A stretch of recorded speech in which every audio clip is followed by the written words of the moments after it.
Bismillahir Rahmanir Rahim. Ihya'ul Ulum Volume 4. In this volume, Imam Ghazali explores the purification of the soul and the importance of knowledge in our daily lives. یہ تینوں حالتیں قوت و ضعف کے اعتبار سے ہیں. جن چیزوں پر صبر کیا جائے ان کے اعتبار سے بھی آدمی کی تین حالتیں ہو سکتی ہیں. ایک یہ کہ آدمی تمام شہوات پر غالب ہو جائے، دوسری یہ کہ کسی شہوت پر غالب نہ ہو، تیسری یہ کہ کسی شہوت پر غالب ہو اور کسی پر نہ ہو. اوپر جو آیت ذکر کی گئی ہے وہ اسی تیسری حالت والوں کے بارے میں ہے. جو لوگ صرف شہوات پر عمل کرتے ہیں، مجاہدہ نہیں کرتے، وہ چوپایوں کی مانند ہیں، بلکہ ان سے بھی زیادہ گم گشتہ راہ ہیں. چوپایوں کے لیے معرفت اور قدرت پیدا نہیں کی گئی جس سے وہ شہوات کے مقتضی کے خلاف جہاد کر سکیں. انسان کے لیے پیدا کی گئی ہے لیکن وہ اسے بیکار رکھتا ہے. ایسا شخص بلا شبہ ناقص اور بدبخت ہے جو قدرت کے باوجود کمال حاصل نہ کرے.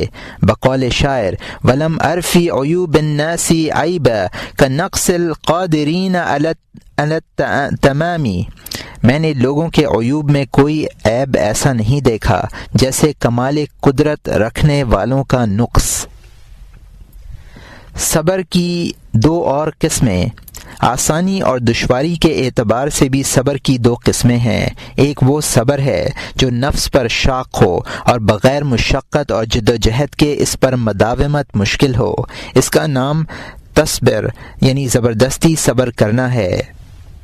دوسرا صبر وہ ہے جس میں کوئی خاص مشقت یا محنت نہ ہو بلکہ نفس پر معمولی دباؤ ڈالنا کافی ہو جائے. اس قسم کا نام صبر ہے. اگر تقوی پر مداومت ہو اور یقین میں پختگی ہو تو صبر آسان ہو جاتا ہے، خواہ بظاہر کتنا ہی مشکل کیوں نہ ہو. باری تعالی کا ارشاد ہے فَأَمَّا مَنْ أَعْطَى وَاتَّقَى وَصَدَّقَ بِالْحُسْنَى فَسَنُيَسِّرُهُ لِلْيُسْرَى. پارہ نمبر 30 رکوع نمبر 17 آیت نمبر 7. سو جس نے اللہ کی راہ میں مال دیا اور اللہ سے ڈرا اور اچھی بات کو سچا سمجھا تو ہم اس کو راحت کی چیز کے لیے سامان دیں گے. اس تقسیم کی مثال ایسی ہے جیسے پہلوان اپنے مد مقابل حریف کے مقابلے میں اگر وہ کمزور ہے یا زیادہ طاقتور اور چست نہیں ہے تو معمولی جھٹکے سے زمین پر آ رہتا ہے. اس کے برخلاف اگر مقابلے میں کوئی مضبوط اور طاقتور پہلوان ہے تو اسے شکست دینے کے لیے بڑی زبردست جدوجہد کرنی پڑتی ہے. باعث دینی اور باعث ہوا کی کشتی کا حال بھی یہی ہے. یہ مقابلہ شیاطین اور ملائکہ کے لشکروں میں ہے. ان میں جو طاقتور اور اسلحہ سے لیس ہوگا وہ اپنے مقابل کو مار بھگائے گا. مقام رضا جب شہوات ختم ہو جاتی ہیں اور باعث دینی غالب آ جاتا ہے اور مسلسل جد و جہد اور طول مواظبت سے صبر آسان ہو جاتا ہے تو بندے کو وہ مقام حاصل ہو جاتا ہے جسے رضا کہتے ہیں، جیسا کہ عنقریب کتاب الرضا میں اس کی تفصیل آئے گی. رضا صبر سے اعلیٰ مرتبہ ہے. سرکار دو عالم صلی اللہ علیہ وسلم نے ارشاد فرمایا اعبد اللہ علی الرضا فإن لم تستطع ففی الصبر علی ما تکرہ خیر کثیر. یہ ترمذی کی حدیث ہے جس کو ابن عباس رضی اللہ عنہ نے روایت کیا ہے. اللہ کی عبادت رضا سے کر، اگر یہ ممکن نہ ہو تو جو چیز بری لگے اس پر صبر کرنے میں بڑی بھلائی ہے. صابرین کے 3 درجے. بعض عارفین کا کہنا ہے کہ صبر کرنے والوں کے 3 درجے ہیں. ایک درجہ ترک شہوت ہے یا تائبین کا درجہ ہے. دوسرا تقدیر پر راضی رہنا ہے، یہ زاہدین کا درجہ ہے. تیسرا اس سلوک سے محبت کرنا ہے جو اللہ تعالیٰ اس کے ساتھ کرے، یہ صدیقین کا درجہ ہے. کتاب المحبت میں ہم بیان کریں گے کہ مقام محبت مقام رضا سے اعلیٰ ہے، جس طرح مقام رضا مقام صبر سے بلند ہے. صبر کا حکم۔ جاننا چاہیے کہ صبر اپنے شرعی احکام کے اعتبار سے بھی مختلف قسموں پر تقسیم ہو سکتا ہے، جیسے فرض، نفل، مکروہ اور حرام۔ چنانچہ محرمات پر صبر کرنا فرض ہے اور مکروہات پر صبر کرنا نفل ہے۔ جو ایذا شرعاً ممنوع ہو اس پر صبر کرنا حرام ہے، جیسے کوئی شخص کسی کا ہاتھ کاٹنا چاہے اور وہ اس پر خاموش رہ کر صبر کرے تو یہ جائز نہ ہوگا۔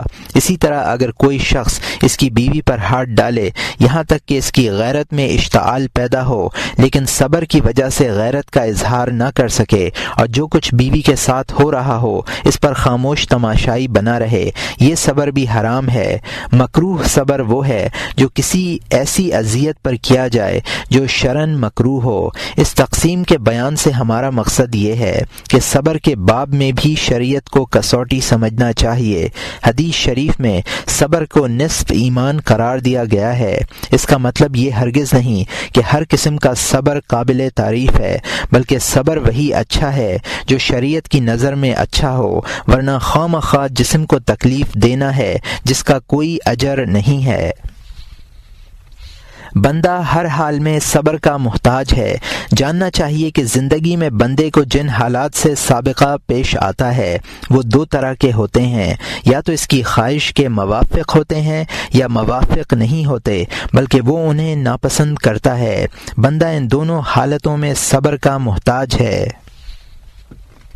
خواہش کے موافق احوال یہ ہیں کہ جیسے صحت، تندرستی، مال، جاہ، احباب و اقارب اور متبعین و معاونین کی کثرت، مال و متاع کی زیادتی اور دنیا کی تمام لذتیں اور نعمتیں۔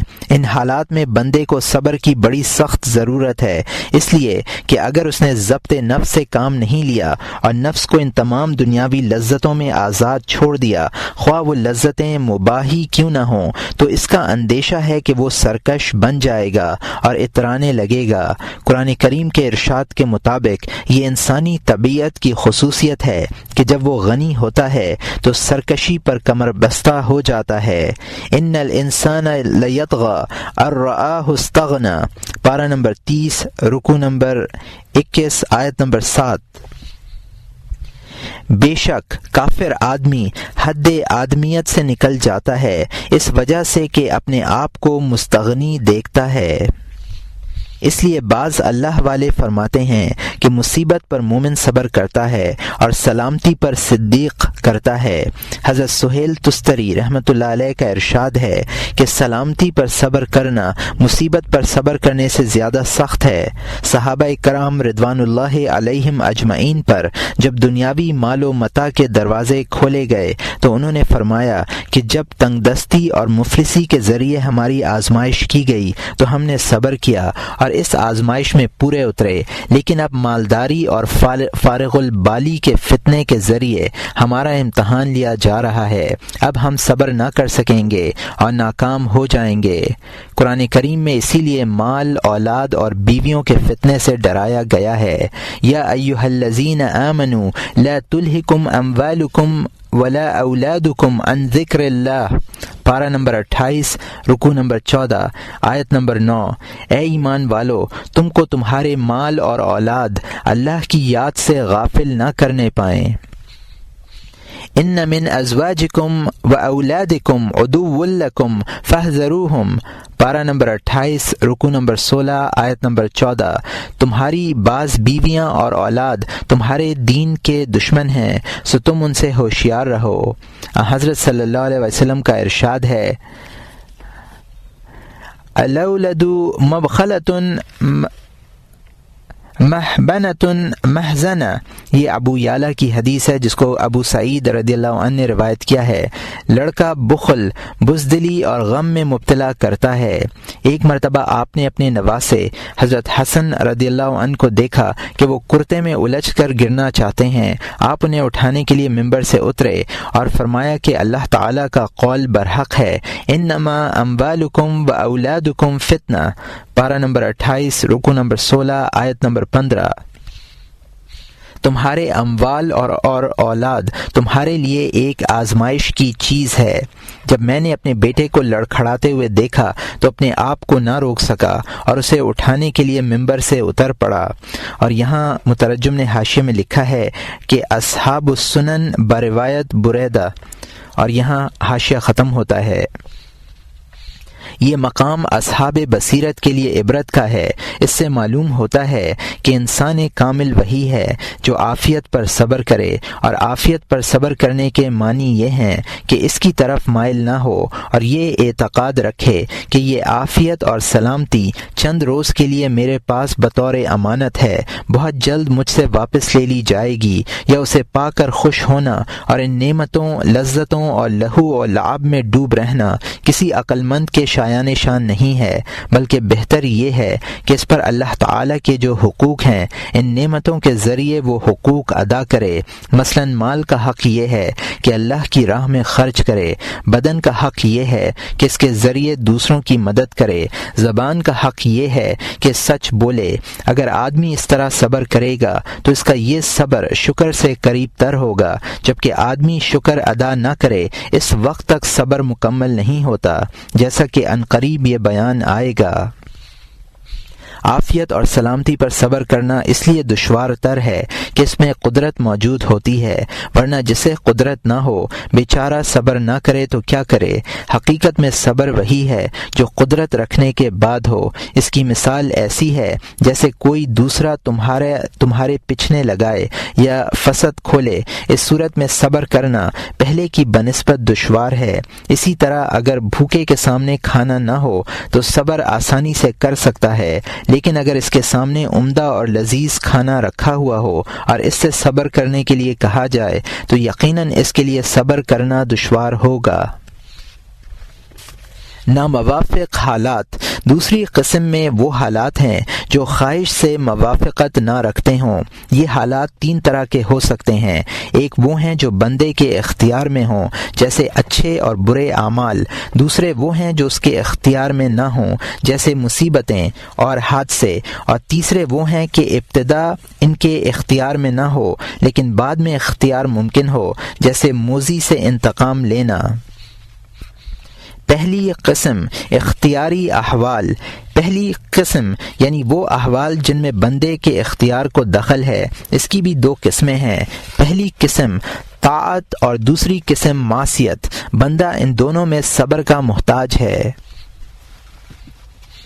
اطاعت پر صبر کرنا ایک سخت اور دشوار گزار مرحلہ ہے، اس لیے کہ نفس طبعاً اطاعت سے گریز کرتا ہے، عبودیت سے متنفر ہے، اس کا میلان ربوبیت کی طرف رہتا ہے۔ اس لیے بعض عارفین کا مقولہ ہے کہ کوئی نفس ایسا نہیں جس میں وہ بات پوشیدہ نہ ہو جو فرعون نے ظاہر کر دی تھی، یعنی اس کا یہ دعویٰ انا ربکم الاعلی، پارہ نمبر 30 رکوع نمبر 3 آیت نمبر 24، میں تمہارا رب اعلی ہوں۔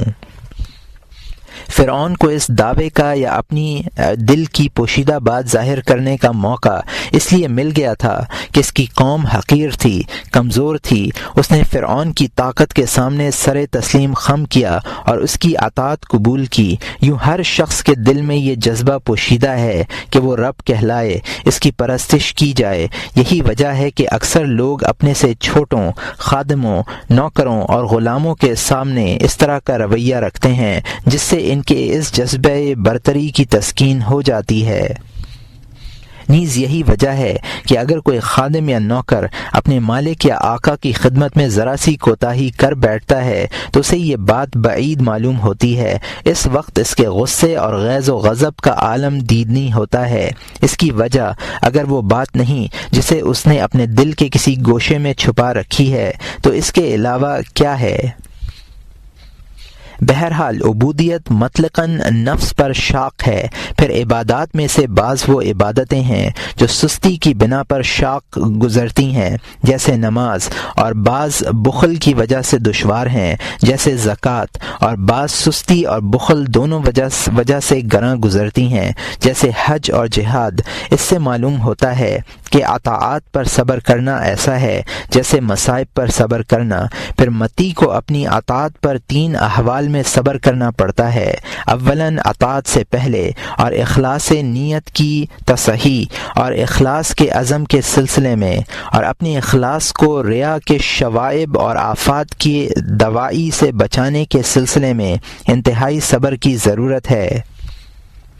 جو لوگ خلوص کی اہمیت جانتے ہیں اور راہ وفا پر ثابت قدم رہنا جزو ایمان سمجھتے ہیں، وہ یہ بھی جانتے ہیں کہ اس طرح کے امور میں صبر کرنا کس قدر دشوار ہے۔ سرکار دو عالم صلی اللہ علیہ وسلم نے ان الفاظ میں نیت کی اہمیت اور عظمت واضح فرمائی ہے۔ انما الاعمال بالنیات ولکل امرئ ما نوی، یہ بخاری و مسلم کی حدیث ہے جس کو عمر رضی اللہ عنہ نے روایت کیا ہے۔ اعمال کا دار و مدار نیتوں پر ہے، ہر شخص کے لیے وہی ہے جس کی وہ نیت کرے۔ اللہ تعالیٰ کا ارشاد ہے وَمَا أُمِرُوا إِلَّا لِيَعْبُدُوا اللَّهَ مُخْلِصِينَ لَهُ الدِّينَ، پارہ نمبر 30 رکو نمبر 23 آیت نمبر 5۔ حالانکہ ان لوگوں کو یہی حکم ہوا تھا کہ اللہ کی اس طرح عبادت کریں کہ عبادت اسی کے لیے خاص رکھیں۔ اسی اللہ تعالیٰ نے صبر کو عمل پر مقدوم فرمایا۔ الا الذین صبروا وعملوا الصالحات، پارہ نمبر 12 رکو نمبر 2 آیت نمبر 11، مگر وہ لوگ جنہوں نے صبر کیا اور نیک اعمال کیے۔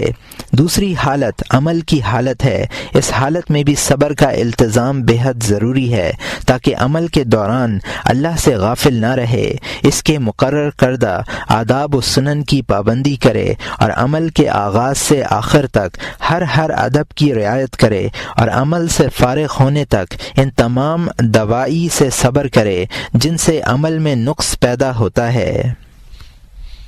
یہ صبر بھی نہایت سخت ہے۔ غالباً قرآن کریم کی اس آیت میں یہی لوگ مراد ہیں۔ وَنِعْمَ أَجْرُ الْعَامِلِينَ الَّذِينَ صَبَرُوا، پارہ نمبر 4 رکو نمبر 5 آیت نمبر 136، اور بہت خوب ہے ان عمل کرنے والوں کا اجر جنہوں نے صبر کیا، یعنی وہ لوگ ہیں جنہوں نے عمل کی ابتدا سے انتہا تک صبر کیا۔ تیسری حالت وہ ہے جو عمل سے فارغ ہونے کے بعد طاری ہو۔ اس وقت بھی بندہ صبر کا محتاج ہے کہ وہ اپنی عبادت کو ناموری اور ریا کے لیے ظاہر نہ کرے اور نہ اسے پسندیدگی کی نظر سے دیکھے، اور نہ کوئی ایسا کام کرے جس کا اس عبادت کا اجر و ثواب ختم ہو جائے یا وہ عمل باطل ہو جائے۔ ارشاد ربانی ہے وَلَا تُبْطِلُوا أَعْمَالَكُمْ، پارہ نمبر 26 رکو نمبر 8 آیت نمبر 33، اور اپنے اعمال کو برباد مت کرو۔ ایک جگہ ارشاد فرمایا لَا تُبْطِلُوا صدقاتکم بالمن والأذى، پارہ نمبر 3 رکو نمبر 4 آیت نمبر 264۔ تم احسان جتلا کر یا ایذا پہنچا کر اپنی خیرات کو برباد مت کرو۔ جو شخص صدقہ دے کر من و اذا یعنی احسان جتلانے اور ایذا دینے سے صبر نہ کر سکے گا، وہ گویا اپنا عمل ضائع کر دے گا اور بجائے ثواب کے گناہ کمائے گا۔ جیسا کہ پہلے بیان کیا جا چکا ہے، طاعات کی 2 قسمیں ہیں، فرض اور نفل۔ متی اپنی نفل اور فرض ہر طرح کی اطاعت میں صبر کا محتاج ہے۔ قرآن کریم نے ان دونوں طرح کی عبادتوں کو اس آیت میں جمع کیا ہے۔ ان اللہ یامر بالعدل والاحسان وایتاء ذی القربى، پارہ نمبر 14 رکو نمبر 19 آیت نمبر 90۔ بے شک اللہ تعالیٰ اعتدال اور احسان اور اہل قرابت کو دینے کا حکم فرماتے ہیں۔ عدل سے مراد فرض اور احسان سے مراد نفل ہے۔ قرابت داروں کو دینا مروت اور صلہ رحمی ہے۔ ان سب میں صبر کی ضرورت ہے۔ معصیت پر صبر، معاصی پر صبر کرنا بھی نہایت ضروری ہے۔ اللہ تعالیٰ نے معاصی کی تمام قسموں کو اس آیت میں جمع فرما دیا ہے۔ وَيَنْهَى عَنِ الْفَحْشَاءِ وَالْمُنْكَرِ وَالْبَغْيِ، پارہ نمبر 14 رکوع نمبر 19 آیت نمبر 90۔ اور اللہ تعالیٰ کھلی برائی اور مطلق برائی اور ظلم کرنے سے منع فرماتے ہیں۔ سرکار دو عالم صلی اللہ علیہ وسلم ارشاد فرماتے ہیں المہاجر من ہاجر السوء والمجاہد من جاہد ہواہ۔ یہ ابن ماجہ اور نسائی کی حدیث ہے جس کو فضالہ ابن عبید رضی اللہ عنہ نے روایت کیا ہے۔ ہجرت کرنے والا وہ ہے جو برائی چھوڑ دے، اور مجاہد وہ ہے جو خواہش نفس سے جہاد کرے۔ معاصی باعث ہوا کے لوازم ہیں اور معاصی پر صبر کرنا بھی دشوار ہے۔ خاص طور پر ان معاصی پر صبر کرنا نہایت دشوار ہے جو مسلسل عمل کے باعث عادت بن گئے ہوں۔ عادت بھی ایک طرح کی طبیعت ہی ہے۔ جب عادت اور خواہش نفس دونوں مل جاتی ہیں تو گویا دو شیطانی لشکر ایک جگہ جمع ہو جاتے ہیں اور اپنے مشترکہ دشمن کے خلاف جنگ میں ایک دوسرے کی مدد کرتے ہیں۔ یہ مقابلہ باعث دینی سے ہوتا ہے، نتیجہ وہ باعث ہوا کو شکست نہیں دے پاتا اور خود شکست کھا جاتا ہے۔ اگر ان گناہوں کا تعلق ان اعمال سے ہو جن کا کرنا سہل ہے تو اس میں صبر کرنا اور زیادہ دشوار ہے۔ مثلا زبان کو گناہوں جیسے غیبت، جھوٹ، عداوت، اشاروں یا واضح الفاظ میں اپنی تعریف، ایسا مذاق جس سے دلوں کو تکلیف ہو، تحقیر آمیز کلمات، مردوں کی عیب جوئی اور ان کے علم و عمل اور منصب کی تحقیر و مذمت وغیرہ، یہ امور بظاہر غیبت ہیں، لیکن فی الحقیقت اپنی تعریف میں اس طرح کے گناہوں میں دوسروں کی نفی اور اپنی ذات کا اثبات ہوتا ہے، اس لیے نفس ان کی طرف زیادہ مائل ہوتا ہے۔ انہی دونوں باتوں سے ربوبیت کی تکمیل ہوتی ہے جو نفس کا نصب العین ہے، جبکہ ربوبیت عبودیت کی ضد ہے۔ انسان کو عبودیت کا حکم دیا گیا ہے، ربوبیت کا حکم نہیں دیا گیا، کیونکہ نفس میں یہ دونوں شہوتیں جمع رہتی ہیں اور زبان کو حرکت دینا آسان ہوتا ہے، بلکہ عام زندگی میں اس طرح کی فضول باتوں کو عادت سمجھ لیا گیا ہے اور اس کے حسن و قباح پر کوئی کلام کرنا بیکار سمجھا جاتا ہے۔ اس لیے ان گناہوں پر صبر کرنا نہایت دشوار ہے، حالانکہ مہلکات میں ان کا شمار سر فہرست ہے۔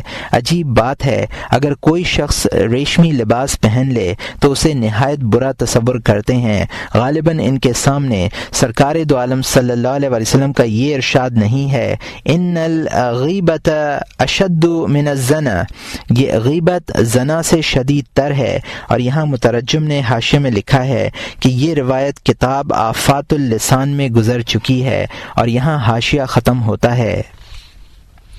جو شخص گفتگو میں زبان پر قابو نہ رکھ سکے اور ان معاصی سے صبر پر قادر نہ ہو، اس پر عزلت نشینی اور تنہائی واجب ہے۔ اس کے لیے نجات کی کوئی دوسری صورت نہیں ہے، کیونکہ تنہائی میں صبر کرنا لوگوں کے درمیان رہ کر صبر کرنے کی بنسبت زیادہ آسان ہے۔ خیال رہے کہ معاصی کا سبب جس قدر قوی یا ضعیف ہوگا، اسی قدر ان پر صبر کرنا بھی دشوار یا آسان ہوگا۔ وسوسے دلوں میں خلجان ہوتا ہے۔ یہ عمل زبان ہلانے کے عمل سے زیادہ سہل ہے۔ اس آفت سے تنہائی میں بھی مفر نہیں ہے۔ بظاہر وسواس سے صبر کرنا ممکن ہے، الا یہ کہ دل پر دین کی کوئی فکر غالب ہو جائے اور ذہن ہر طرف سے یکسو ہو کر اسی فکر میں لگ جائے۔ جب تک دل و دماغ کسی مخصوص فکر میں مشغول نہ ہوں گے، وسوسوں سے چھٹکارا نہ پائیں گے۔ دوسری قسم ابتدا میں غیر اختیاری، پھر اختیاری۔ یہ وہ احوال ہیں جن کا آنا اپنے اختیار میں نہیں ہوتا، لیکن ان کا دفع کرنا اختیار میں ہوتا ہے۔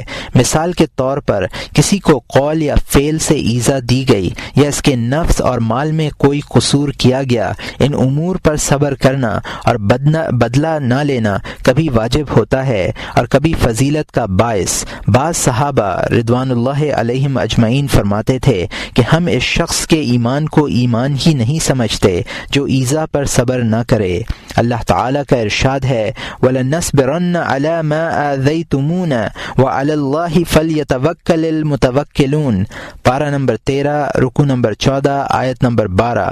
اور تم نے جو کچھ ہم کو ایذا پہنچائی ہے ہم اس پر صبر کریں گے، اور اللہ ہی پر بھروسہ رکھنے والوں کو بھروسہ رکھنا چاہیے۔ ایک مرتبہ سرکار دو عالم صلی اللہ علیہ وسلم نے مال تقسیم فرمایا۔ ایک مسلمان اعرابی نے کہا یہ ایسی تقسیم نہیں ہے جس سے اللہ تعالیٰ کی خوشنودی مقصود ہو۔ اعرابی کا یہ قول آپ تک پہنچا، آپ صلی اللہ علیہ وسلم کے رخسار مبارک سرخ ہو گئے اور فرمایا کہ اللہ تعالیٰ میرے بھائی موسیٰ علیہ السلام پر رحم کرے کہ لوگوں نے انہیں اس سے بھی زیادہ ستایا مگر انہوں نے صبر کیا۔ یہ بخاری و مسلم کی حدیث ہے جس کو ابن مسعود رضی اللہ عنہ نے روایت کیا ہے۔ قرآن کریم میں متعدد مواقع پر صبر کی تلقین کی گئی ہے۔ فرمایا وَدَعْ آذَاهُمْ وَتَوَكَّلْ عَلَى اللَّهِ، پارہ نمبر 22 رکوع نمبر 3 آیت نمبر 48۔ اور ان کی طرف سے جو ایذا پہنچے اس کا خیال نہ کیجیے اور اللہ پر بھروسہ کیجیے۔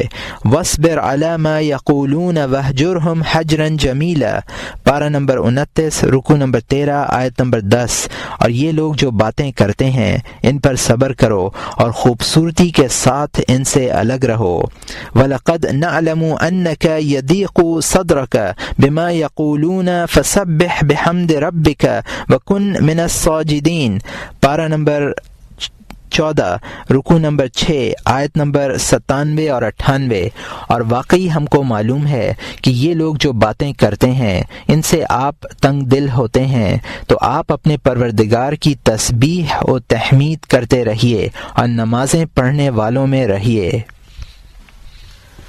وَلَتَسْمَعُنَّ مِنَ الَّذِينَ أُوتُوا الْكِتَابَ مِنْ قَبْلِكُمْ وَمِنَ الَّذِينَ أَشْرَكُوا أَذًى كَثِيرًا أَوْ إِن تَصْبِرُوا وَتَتَّقُوا فَإِنَّ ذَلِكَ مِنْ عَزْمِ الْأُمُورِ، پارہ نمبر 4 رکوع نمبر 10 آیت نمبر 186۔ اور البتہ آگے کو اور سنو گے بہت سی باتیں دل آزاری کی ان لوگوں سے جو تم سے پہلے کتاب دیے گئے ہیں اور ان لوگوں سے جو مشرک ہیں، اور اگر صبر کرو گے اور پرہیز رکھو گے تو یہ تاکیدی احکام میں سے ہیں۔ ان تمام آیات کا مقصد یہی ہے کہ بدلہ لینے کے بجائے صبر کیا جائے، اس کا بڑا اجر ہے۔ جو لوگ قصاص وغیرہ میں اپنا حق معاف کر دیتے ہیں اللہ تعالیٰ نے ان کی توصیف فرمائی ہے۔ ارشاد فرمایا وَإِنْ عَاقَبْتُمْ فَعَاقِبُوا بِمِثْلِ مَا عُوقِبْتُمْ بِهِ وَلَئِنْ صَبَرْتُمْ لَهُوَ خَيْرٌ لِلصَّابِرِينَ، پارہ نمبر 14 رکوع نمبر 22 آیت نمبر 126۔ اور اگر بدلہ لینے لگو تو اتنا ہی بدلہ لو جتنا تمہارے ساتھ برتاؤ کیا گیا ہے، اور اگر صبر کرو تو وہ صبر کرنے والوں کے حق میں بہت ہی اچھی بات ہے۔ سرکار دو عالم صلی اللہ علیہ وسلم ارشاد فرماتے ہیں صلی من قطعک واعتن حرمک واعفو عمن ظلمک، جو تجھے چھوڑ دے اس سے مل، جو تجھے نہ دے اسے دے، اور جو تجھ پر ظلم کرے اسے معاف کر۔ اور یہاں مترجم نے حاشیے میں لکھا ہے کہ یہ روایت احیاء العلوم جلد 2 میں گزری ہے، اور یہاں حاشیہ ختم ہوتا ہے۔ میں نے انجیل میں لکھا ہوا دیکھا ہے حضرت عیسیٰ علیہ السلام نے اپنے حواریوں سے فرمایا کہ تمہیں پہلے سے یہ حکم ہے دانت کے بدلے دانت اور ناک کے بدلے ناک، یعنی تمہیں جس قدر ایذا پہنچے تم بھی اسی قدر پہنچا دو، لیکن میں یہ کہتا ہوں کہ شر کا جواب شر سے مت دو، بلکہ جو تمہارے دائیں رخسار پر مارے تم اپنا بایاں رخسار بھی پیش کر دو، جو تمہاری چادر چھین لے تم اپنا تہبند بھی اسے دے دو، جو تمہیں زبردستی 1 میل لے جائے تم 2 میل تک اس کے ساتھ چلے جاؤ۔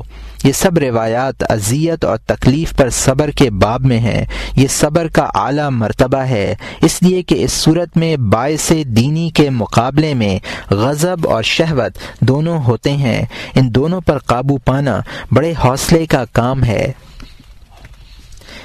تیسری قسم اختیاری احوال، یہ وہ احوال ہیں جو نہ ابتدا میں اختیاری ہیں اور نہ انتہا میں، جیسے مصائب اور حادثات وغیرہ، مثلا کسی عزیز کی موت، مال کی ہلاکت، صحت کا زوال، بینائی کا ضیاع، اعضاء کا بگاڑ، اسی طرح کی دوسری مصیبتیں، ان پر صبر کرنا بھی صبر کے مقامات میں انتہائی اعلیٰ ہے۔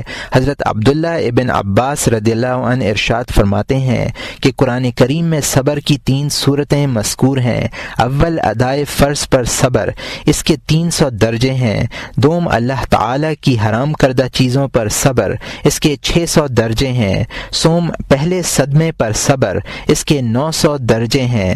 مصیبت پر صبر کرنا اگرچہ فضائل میں سے ہے، پر جبکہ محرمات پر صبر کرنا فرائض میں سے ہے، مگر اس کے باوجود مصیبت پر صبر کرنے کو جو فضیلت حاصل ہے وہ محرکات پر صبر کرنے کو نہیں ہے۔ اس کی وجہ یہی ہے کہ محرمات پر صبر کرنے کی طاقت ہر مومن رکھتا ہے، لیکن اللہ تعالی کی عطا کردہ مصیبتوں پر صبر کرنے کی قوت صرف انبیاء علیہم السلام میں ہوتی ہے، یا ان میں جنہیں صدیقین کے اخلاق میسر ہوں۔ یہ صبر نفس پر انتہائی شاق ہے، اسی لیے سرکار دو عالم صلی اللہ علیہ وسلم کی ایک دعا میں یہ الفاظ تھے: اسألک من الیقین ما تہون علی بہ مصائب الدنیا۔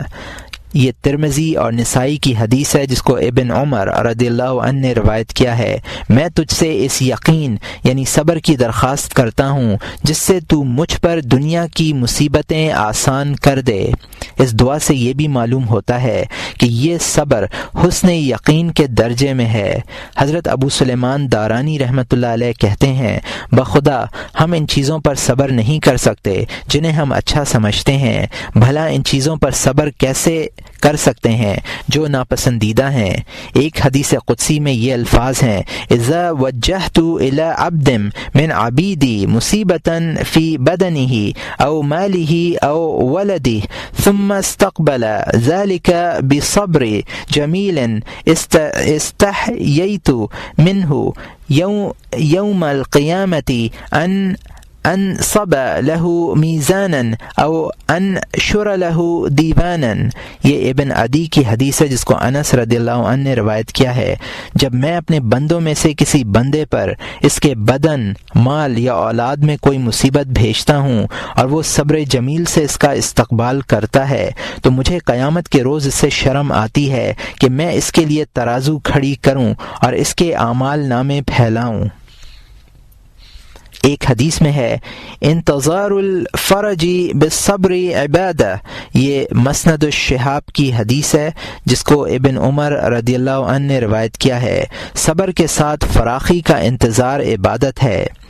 ایک حدیث میں ہے جب کسی مسلمان کو کوئی تکلیف پہنچے اور وہ اللہ تعالیٰ کے حکم کے مطابق یہ کلمات کہے: ان للہ و انا الیہ راجعون، اللہم اجرنی فی مصیبتی و اعقبنی خیرا منہا، تو اللہ تعالیٰ اس کی دعا قبول کرتا ہے اور جو وہ چاہتا ہے اسے عطا کرتا ہے۔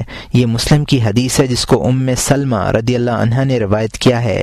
حضرت انس رضی اللہ عنہ سے روایت ہے کہ سرکار دو عالم صلی اللہ علیہ وسلم نے ارشاد فرمایا کہ اللہ تعالی نے حضرت جبرائیل علیہ السلام سے فرمایا: اے جبرائیل، میں جس بندے کی دونوں آنکھیں چھین لوں اس کا اجر کیا ہے؟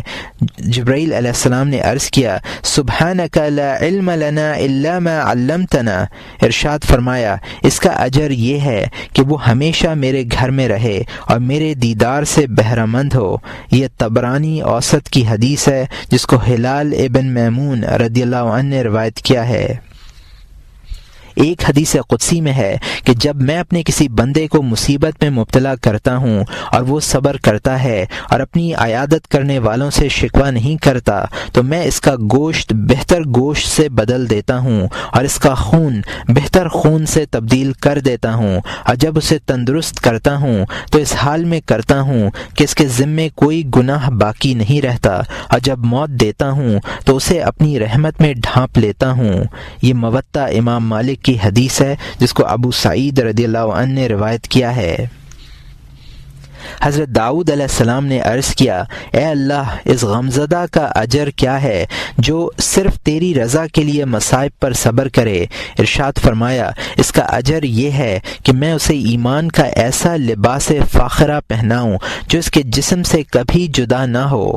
ایک مرتبہ حضرت عمر ابن عبدالعزیز رضی اللہ عنہ نے اپنے خطبے میں ارشاد فرمایا کہ جب اللہ تعالی اپنے کسی بندے کو کوئی نعمت عطا کرتا ہے پھر اسے چھین لیتا ہے اور وہ بندہ اس نعمت سے محرومی پر صبر کرتا ہے تو اللہ تعالی اسے پہلی نعمت سے اعلیٰ اور افضل نعمت سے نوازتا ہے۔ اس کے بعد آپ نے یہ آیت تلاوت فرمائی، انما یوفی الصابرون اجرہم بغیر حساب، پارہ نمبر 23، رکوع نمبر 16، آیت نمبر 10۔ مستقل رہنے والوں کو ان کا صلہ بے شمار ہی ملے گا۔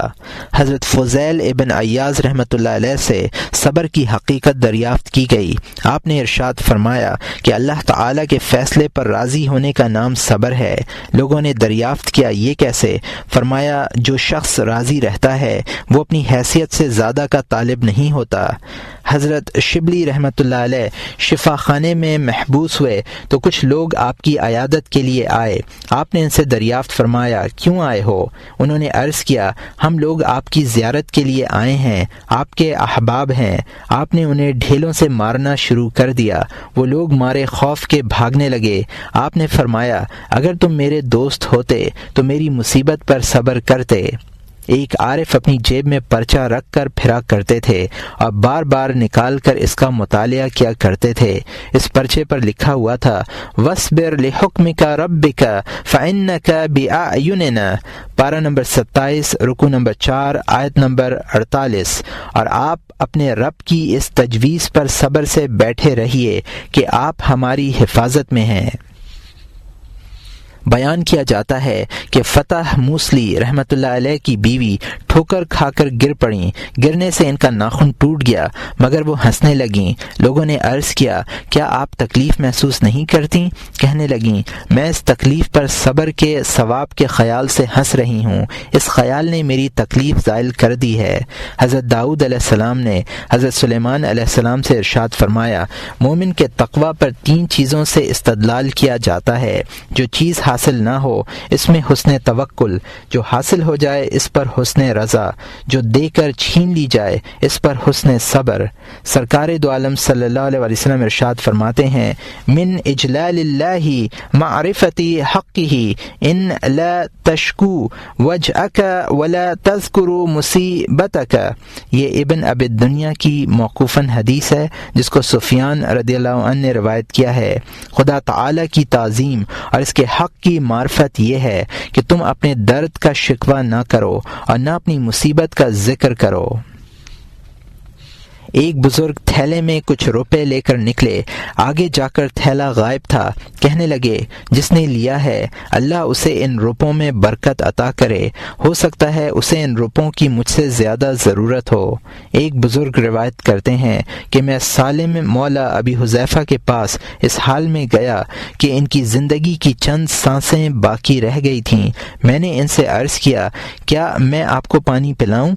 کہنے لگے، مجھے تھوڑا سا کھینچ کر دشمن کی طرف پہنچا دو تاکہ میں آخری سانس تک ان سے لڑ سکوں، اور پانی میری ڈھال میں رکھ دو، اگر شام تک زندہ رہا پی لوں گا، میں اس وقت روزے سے ہوں۔ راہ آخرت کے سالکین کا صبر یہی تھا، وہ مصائب پر شکوہ تو کجا اللہ کا شکر ادا کرتے تھے کہ اس نے انہیں آزمائش کے قابل سمجھا اور اجر و ثواب کا موقع عنایت فرمایا۔ کیا صبر اضطراری ہے یا اختیاری؟ یہاں ایک سوال یہ پیدا ہوتا ہے کہ صابر کو مصائب پر صبر کرنے میں یہ درجہ کس طرح حاصل ہوتا ہے جبکہ معاملہ اس کے اختیار میں نہیں ہوتا۔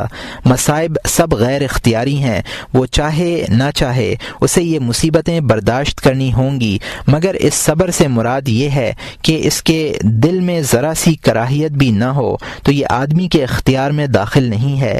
اس کا جواب یہ ہے کہ جو لوگ مصائب مصائب پر وادیلا کرتے ہیں، چیختے چلاتے ہیں، سینہ کوبی کرتے ہیں، کپڑے پھاڑتے ہیں، شکایت اور تکلیف کے اظہار میں مبالغہ کرتے ہیں، اور مارے غم کے کھانے پینے پہننے اور سونے میں اپنی عادت ترک کر دیتے ہیں، وہ صابرین کا درجے میں شمار نہیں ہوتے، جبکہ یہ تمام اختیار کے تحت آتے ہیں۔ اس لیے صبر کرنے والے کے لیے ان سب سے بچنا اور اللہ کے فیصلے پر راضی رہنا ضروری ہے۔ ہزار مصائب ٹوٹیں لیکن بندے کو اپنی عادات میں تبدیلی نہ کرنی چاہیے، اور یہ اعتقاد رکھنا چاہیے کہ جو نعمت اس سے سلب ہوئی ہے وہ اس کے پاس امانت کے طور پر تھی، جس نے یہ امانت رکھوائی تھی اس نے واپس لے لی، جیسا کہ رمیسہ ام سلیم سے مروی ہے کہ میرے ایک لڑکے کا انتقال اس حال میں ہوا کہ اس کے والد موجود نہیں تھے، میں نے اسے گھر کے ایک گوشے میں لٹا دیا اور اس پر کپڑا ڈال دیا۔ کچھ دیر بعد ابو طلحہ رضی اللہ عنہ تشریف لائے، میں نے اٹھ کر ان کے لیے کھانا تیار کیا اور ان کے سامنے رکھا، وہ کھانے لگے۔ اس دوران انہوں نے لڑکے کے بارے میں دریافت کیا، میں نے کہا الحمدللہ اچھے حال میں ہے۔ یہ اس لیے کہا کہ جیسا سکون اسے اس رات میسر ہوا، بیماری کے بعد اتنا سکون کبھی نہ ملا تھا۔ پھر میں نے اچھے کپڑے پہنے اور اپنے آپ کو خوب بنایا سنوارا، یہاں تک کہ وہ مجھ سے ہم بستر ہوئے۔ پھر میں نے ان سے کہا کہ ہمارے ہمسائے کو ایک چیز مانگنے سے ملی تھی، جب دینے والے نے وہ چیز اس سے واپس لی تو وہ شور مچانے لگا۔ انہوں نے کہا ہمسائے نے اچھا نہیں کیا، اسے ایسا نہ کرنا چاہیے تھا۔ اس کے بعد میں نے ان سے کہا کہ تمہارا بیٹا ہمارے پاس اللہ کی طرف سے امانت تھا، اس نے اپنی امانت واپس لے لی۔ انہوں نے اللہ کا شکر ادا کیا اور انا للہ و انا الیہ راجعون پڑھا۔ صبح کو وہ حضرت صلی اللہ علیہ وسلم کی خدمت میں حاضر ہوئے اور پورا واقعہ عرض کیا۔ آپ صلی اللہ علیہ وسلم نے فرمایا اللہم بارک لہما فی لیلتہما، یہ بخاری و مسلم کی حدیث ہے جس کو انس رضی اللہ عنہ نے روایت کیا ہے۔ اے اللہ ان دونوں کو رات کے معاملے میں برکت دے۔ راوی کہتے ہیں اس دعا کا یہ اثر ہوا کہ اللہ نے انہیں 7 لڑکے عطا کیے جو سب کے سب قرآن کریم کے حافظ اور قاری ہوئے۔ حضرت جابر ابن عبداللہ رضی اللہ عنہ راوی ہیں کہ سرکار دو عالم صلی اللہ علیہ وسلم نے ارشاد فرمایا میں نے خود کو جنت میں دیکھا، وہاں میری ملاقات ابو طلحہ رضی اللہ عنہ کی بیوی رمیسہ سے ہوئی۔ بعض عارفین فرماتے ہیں کہ صبر جمیل یہ ہے کہ مصیبت والا دوسروں سے ممتاز نہ ہو، یعنی اس کے چہرے پر کوئی ایسی علامت نہ پائی جائے جس سے وہ مصیبت زدہ معلوم ہو۔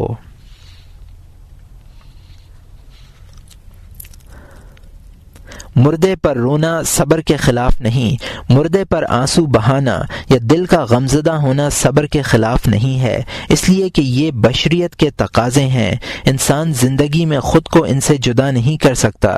اسی لیے جب سرکار دو عالم صلی اللہ علیہ وسلم کے صاحبزادے حضرت ابراہیم علیہ السلام کی وفات ہوئی تو آپ کی آنکھوں میں آنسو آ گئے۔ صحابہ نے عرض کیا رسول اللہ آپ تو ہمیں رونے سے منع کرتے ہیں۔ آپ نے جواب میں ارشاد فرمایا ان هذه رحمت وانما يرحم الله من عباده الرحماء، یہ رحمت ہے اور اللہ تعالی اپنے بندوں میں سے رحم کرنے والوں پر رحم کرتا ہے۔ مرنے والے کے غم میں رونے سے آدمی مقام رضا سے بھی دور نہیں ہوتا، آدمی فسد کھلواتا ہے، پچھنے لگواتا ہے، کیا وہ اس پر راضی نہیں ہوتا؟ یقیناً راضی ہوتا ہے، اگرچہ تکلیف بھی محسوس کرتا ہے، بلکہ اگر تکلیف زیادہ ہو تو رونے لگتا ہے۔ کیا اس کے رونے کا یہ نتیجہ نکالا جائے کہ وہ خوشی سے فسد نہیں کھلوا رہا ہے؟ ہم اس کی مزید تحقیق کتاب الرضا میں کریں گے انشاءاللہ۔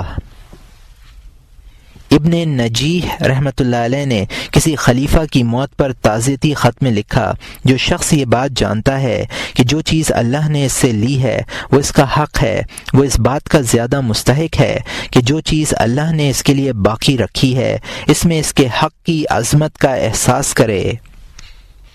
جان لو کہ جو تم سے پہلے چلا گیا ہے وہ تمہارے لیے باقی ہے، اور جو تمہارے بعد باقی ہے اس کو تمہارے باب میں صبر کا ثواب ملے گا۔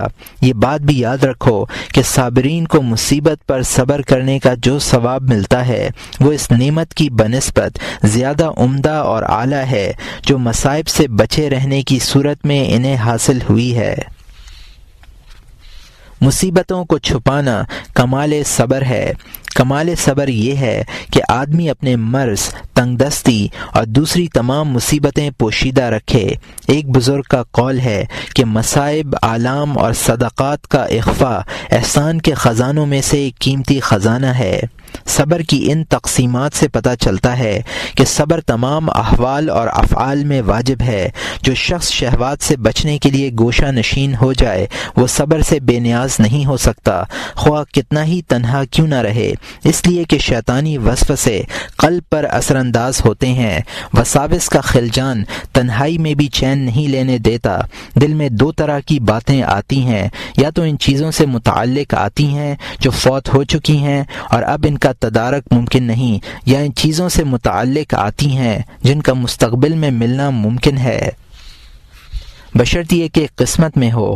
خیالات خواہ فوت شدہ چیزوں کے باب میں ہوں یا مستقبل میں حاصل ہونے والی چیزوں کے متعلق، دونوں صورتوں میں وقت ضائع ہوتا ہے۔ دل انسان کا آلہ ہے اور عمر اس کی پونجی ہے۔ اگر اس کا دل ایک لمحے کے لیے بھی ذکر اور فکر سے غافل رہ گیا تو یہ بڑے خسارے کی بات ہے۔ ذکر سے مراد قلب کا وہ عمل ہے جسے اللہ سے انسیت حاصل ہو، اور فکر سے مراد وہ عمل ہے جس کے ذریعے بندہ اللہ تعالی کی معرفت حاصل کرے اور اس معرفت کو اللہ کی محبت کا وسیلہ بنائے۔ اور یہ صورت بھی اس وقت ہے جبکہ قلب کے وساوس مباح امور میں ہوں، لیکن اکثر ایسا نہیں ہوتا۔ عام طور پر دلوں کے خیالات کا محور شہوات ہوتی ہیں اور ان کی تکمیل کی تدبیریں سوچی جاتی ہیں۔ یہ شخص ہمیشہ ان لوگوں سے نزاع میں مبتلا رہتا ہے جو ایک مرتبہ بھی اس کے منشا کے خلاف عمل کے مرتکب ہوئے ہوں، یا اسے اس کا وہم ہو گیا ہو کہ وہ اس کے خلاف جا سکتے ہیں، بلکہ جو لوگ اس کے لیے انتہائی مخلص، جانثار اور فدائی ہوتے ہیں اور عمر بھر اس کی خوشنودی میں لگے رہتے ہیں، یہ شخص انہیں بھی اپنا مخالف فرض کر لیتا ہے اور ایسی تدبیریں سوچتا ہے جن سے انہیں زیر کر سکے اور ان کے دلوں سے اختلاف کا خیال بھی مٹا سکے۔ غرض یہ کہ مستقل یہی مشغلہ رہتا ہے، شب و روز اسی فکر میں گزرتے ہیں۔ شیطان کے دو لشکر، یہ سب شیطان کی کرشمہ سازیاں ہیں۔ دراصل شیطان کے دو لشکر ہیں، ایک اڑنے والا لشکر، دوسرا چلنے والا لشکر۔ اڑنے والے لشکر سے مراد وساوس ہیں اور چلنے والے لشکر سے مراد شہوات ہیں۔ اس کی وجہ یہ ہے کہ شیطان کی تخلیق آگ سے ہوئی ہے اور انسان کھنکھنائی ہوئی مٹی سے پیدا کیا گیا ہے۔ اس مٹی میں آگ بھی ہے۔ مٹی کی طبیعت میں سکون ہے اور آگ کی سرشت میں حرکت، چنانچہ بھڑکتی ہوئی آگ کے بارے میں یہ تصور نہیں کیا جا سکتا کہ وہ حرکت نہیں کرے گی، بلکہ وہ اپنی سرشت کے مطابق مسلسل حرکت میں رہتی ہے۔ شیطان ملعون کو جو آگ سے پیدا کیا گیا ہے، یہ حکم دیا گیا ہے کہ وہ سکون پذیر ہو جائے اور اس مخلوق کو سجدہ کرے جسے اللہ نے مٹی سے پیدا کیا ہے، لیکن اس نے یہ حکم ماننے سے انکار کر دیا، تکبر کیا، نافرمانی کی اور اپنی حکم عدولی کی۔ یہ توجیہ بیان کی کہ میں آگ سے پیدا کیا گیا ہوں اور انسان مٹی سے پیدا کیا گیا ہے، چنانچہ جب اس خبیث نے ہمارے جد امجد حضرت آدم علیہ السلام کو سجدہ نہیں کیا تو وہ ان کی اولاد کو کیسے سجدہ کرے گا؟ اولاد کو سجدہ کرنے سے مقصود یہی ہے کہ ان کے دلوں میں جو وساوس پیدا کرتا ہے ان سے باز رہے۔ اگر شیطان اپنی حرکتوں سے باز رہا تو گویا وہ انسان کا متی اور تابع بنا کہ اس نے اس کے خوف سے وہ حرکتیں چھوڑ دیں۔ سجدے کی روح بھی عطایت و انقیاد ہی ہے۔ زمین پر پیشانی رکھنا تو اس کا جسم ہے۔ زمین پر پیشانی رکھنے کے عمل کو اصطلاحاً سجدہ کہا جاتا ہے۔ اگر یہ عمل تحقیر و تذلیل کے لیے بطور استعمال وضع ہوتا تو اس کا تصور ہوتا۔ چنانچہ کسی محترم شخصیت کے سامنے منہ کے بل گر پڑنے کو عادتاً گستاخی تصور کیا جاتا ہے۔ بہرحال تمہیں صدف موتی سے، قالب روح سے اور چھلکا مغز سے غافل نہ کرے۔ اس کا خیال رہنا ضروری ہے، ایسا نہ ہو کہ تم صرف عالم ظاہر میں مقید ہو کے رہ جاؤ اور عالم غیب سے غفلت برتنے لگو۔ تم یہ بات جانتے ہو کہ شیطان تمہارا ازلی دشمن ہے، اسے تمہیں گمراہ کرنے کی مہلت دی گئی ہے۔ اب قیامت تک یہ تصور نہیں کیا جا سکتا کہ وہ تمہاری اطاعت قبول کرے گا یا تمہارے دل میں وسوسہ پیدا کرنے سے باز رہے گا، الا یہ کہ تمہارے تمام افکار کا مرکزی نقطہ ایک ہو اور تم ہمتاً اللہ کی فکر میں مشغول ہوں۔ اس صورت میں یقیناً یہ شیطان ملعون تم تک پہنچنے کا کوئی راستہ نہ پائے گا اور تم اللہ کے ان بندوں میں شامل ہو جاؤ گے جو مخلص ہیں اور اس ملعون کی سلطنت سے باہر ہیں۔ یہ ممکن نہیں کہ تمہارے دل میں فکر الہی بھی نہ ہو اور شیطانی وسوسے بھی نہ ہوں۔ یہ شیطان ایک سیال عنصر ہے، انسان کی رگوں میں اس طرح گردش کرتا ہے جس طرح خون گردش کرتا ہے۔ یہ ایسا ہے جیسے پیالے میں کوئی رقیق چیز بھری ہوئی ہو۔ اب اگر کوئی یہ چاہے کہ پیالے سے یہ سیال بھی باقی رہے اور ہوا بھی رہے تو یہ ممکن نہیں، یا یہ کہ پیالے میں ہوا بھی نہ بھری جائے اور یہ سیال مادہ بھی نہ ہو، بظاہر یہ بھی ممکن نہیں، بلکہ جس قدر پیالے میں سیال چیز کم ہوگی اسی قدر اس میں ہوا بھر جائے گی۔ یہی حال دل کا ہے، اگر وہ کسی عمدہ فکر سے بھرا ہوا ہوگا تو شیطان کی مداخلت سے محفوظ رہے گا، ورنہ جس قدر غافل ہوگا اسی قدر شیطان بھی مداخلت کرے گا، یہاں تک کہ اگر ایک لمحے کے لیے بھی غافل ہوا تو غفلت کے اس لمحے میں شیطان کے علاوہ اس کا کوئی جلیس نہ ہوگا۔ چنانچہ اللہ تعالیٰ کا ارشاد ہے وَمَن يَعْشُ عَن ذِكْرِ الرَّحْمَنِ نُقَيِّضْ لَهُ شَيْطَانًا فَهُوَ لَهُ قَرِينٌ۔ پارہ نمبر 25 رکوع نمبر 10 آیت نمبر 36۔ اور جو شخص اللہ کی نصیحت سے اندھا بن جائے ہم اس پر ایک شیطان مسلط کر دیتے ہیں، سو وہ ہر وقت اس کے ساتھ رہتا ہے۔ سرکار دو عالم صلی اللہ علیہ وسلم ارشاد فرماتے ہیں ان اللہ تعالی یبغض الشاب الفارغ، اللہ تعالی خالی نوجوان کو ناپسند کرتا ہے۔ اور یہاں مترجم نے حاشیے میں لکھا ہے کہ یہ حدیث مجھے نہیں ملی، اور یہاں حاشیہ ختم ہوتا ہے۔ خالی نوجوان کو ناپسند کرنے کی وجہ یہ ہے کہ جب وہ کوئی ایسا کام نہ کرے جس سے اس کا دل کسی امر مباح میں مشغول ہو یا کسی دینی فکر میں منہمک ہو تو بظاہر وہ خالی نظر آئے گا، لیکن فی الحقیقت اس کے دل میں شیطان اپنا آشیانہ بنائے ہوئے ہوگا اور اس میں اپنی نسل بڑھانے کے درپے ہوگا۔ تمام حیوانات کے مقابلے میں شیطان کی نسل سب سے زیادہ بڑھتی ہے، کیونکہ اس کی سرشت میں آگ ہے، اور آگ کے سامنے اگر کوئی سوکھی چیز آ جائے تو وہ رکنے کا نام نہیں لیتی بلکہ تیزی سے بڑھتی چلی جاتی ہے۔ نوجوان آدمی کے دل میں شہوت کا وجود ایسا ہی ہے جیسے آگ کے سامنے سوکھی ہوئی گھاس آ جائے، پھر جس طرح آگ کی غذا لکڑی نہ رہنے سے آگ خاموش ہو جاتی ہے، اسی طرح اگر شہوت باقی نہ رہے تو شیطان کو دم مارنے کی بھی مجال نہیں ہوتی اور وہ اپنا آشیانہ خود اپنے ہاتھوں سے جلانے پر مجبور ہو جاتا ہے۔ اگر تم غور کرو تو یہ بات اچھی طرح واضح ہو جاتی ہے کہ تمہارا بدترین دشمن خود تمہارے دل کا وہ وصف ہے جسے تم شہوت کہتے ہو۔ حسین ابن منصور حلاج کو جس وقت سولی پر چڑھایا جا رہا تھا اس وقت ان سے کسی نے تصوف کے بارے میں سوال کیا۔ آپ نے فرمایا تصوف خود تمہارا نفس ہے اگر وہ کسی لغو کام میں مشغول نہ ہو۔ صبر کی دوا اور اس پر اعانت کی صورت۔ جاننا چاہیے کہ جس نے بیماری دی ہے اس نے دوا بھی بتلائی ہے اور شفا کا وعدہ بھی کیا ہے۔ صبر اگرچہ نہایت دشوار اور مشکل عمل ہے لیکن علم و عمل کے معجون کے ذریعے اس کا حصول ممکن ہے۔ علم و عمل ہی دو ایسی مفرد دوائیں ہیں جن سے قلوب کے تمام امراض کی دوائیں تیار کی جاتی ہیں، لیکن ہر مرض کے لیے یکساں علم و عمل مفید نہیں ہے، بلکہ جیسا مرض ہوگا ویسا ہی علم اور عمل کی ضرورت پیش آئے گی۔ مانع صبر اسباب۔ جس طرح صبر کی متعدد اور مختلف قسمیں ہیں، اسی طرح وہ علتیں اور اسباب بھی مختلف اور متعدد ہیں جو صبر کے لیے مانع ہیں۔ اس لیے علاج بھی مختلف ہے، کیونکہ ہر سبب کا علاج اس کی ضد سے کیا جاتا ہے، اور کوشش یہ ہوتی ہے کہ وہ سبب ہی باقی نہ رہے جو اس بیماری کا باعث بنا ہے۔ ہم صبر کی تمام قسموں کے اسباب اور ان کی ازداد کا تجزیہ تو نہیں کر سکتے، لیکن بعض مثالوں میں طریقہ علاج کی نشاندہی کیے دیتے ہیں۔ مثلا ایک شخص شہوت زنا سے صبر کا خواہاں ہے، لیکن اسے اپنی شرمگاہ پر قابو نہیں ہے، یا شرمگاہ پر تو قابو ہے لیکن آنکھ پر اختیار نہیں ہے، یا آنکھ پر تو اختیار ہے لیکن دل پر قابو نہیں ہے۔ ہر وقت شہوتوں کی جولان گاہ بنا رہتا ہے اور اسے ذکر و فکر اور نیک اعمال پر مواظبت سے باز رکھنے کی کوشش کرتا ہے۔ یہ ایک مرض ہے۔ اس کے علاج کی تفصیل یہ ہے، جیسا کہ ہم پہلے بھی بیان کر چکے ہیں، کہ صبر باعث دین اور باعث ہوا کے ٹکراؤ کا نام ہے۔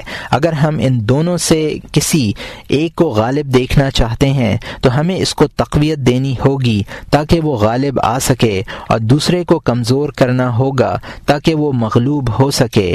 پیش نظر معاملے میں ہم یہ چاہیں گے کہ باعث دین غالب ہو اور باعث شہوت کمزور پڑے۔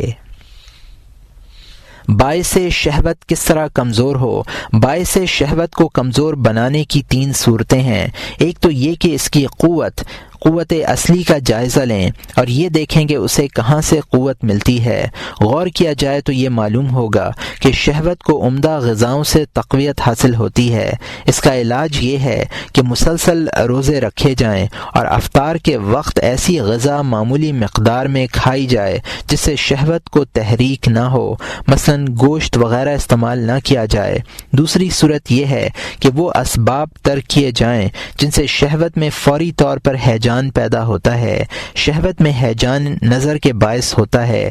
نظر قلب کو حرکت دیتی ہے اور قلب شہوت کو تحریک دیتا ہے۔